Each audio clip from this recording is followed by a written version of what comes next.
শখের বশে বানানো ড্রেসটা যে আমাদের আপুদের এতটা পছন্দ হবে সেটা আমি বুঝতে পারিনি।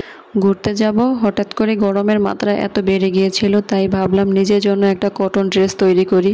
অল্প সময়ের মাঝে মাথার মধ্যে যে ডিজাইনটা এসেছিল আমি সেই ডিজাইনটাই করে নিয়েছি ড্রেসের মাঝে।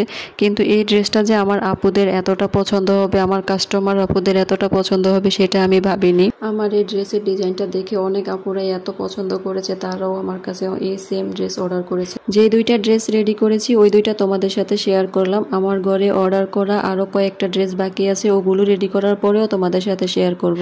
আমার কাছে অনেক আনন্দ লাগতেছে যে আমার একটা ডিজাইন করা ড্রেস মানুষের কাছে এত পছন্দ হয়েছে।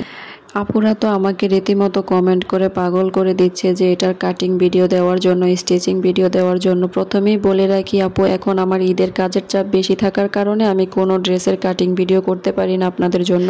যখন কাটিং করি তখন তাড়াহুড়ো করে কাটিং করে ফেলি, ভিডিও করার মতো সময় সুযোগ থাকে না, কাজের চাপ অনেক বেশি। তাই আমাকে অনেক আপু কমেন্ট করতেছো এটার কাটিং ভিডিও দেওয়ার জন্য। তবে ইনশাল্লাহ এটা আমি মাথায় রাখবো, ঈদের পরে আমি সময় সুযোগ করে এই ড্রেসটার কাটিং ভিডিও তোমাদের সাথে শেয়ার করব। আমি যে ড্রেসের ডিজাইনগুলি শেয়ার করি সেগুলোর কাটিং ভিডিও না দিতে পারার জন্য তোমাদের কাছে আন্তরিকভাবে দুঃখিত।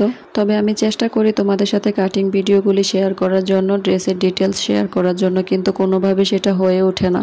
তবে ইনশাল্লাহ আমি চেষ্টা করব তোমাদের রিকোয়েস্টের এই ড্রেসটার ভিডিও আপলোড দেওয়ার জন্য। অবশ্যই তোমরা আমার পাশে থাকবা, আমাকে ফুল সাপোর্ট করবা। সবাই ভালো থাকবা, সুস্থ থাকবা, আমার জন্য বেশি বেশি করে দোয়া করবা। আল্লাহ হাফেজ।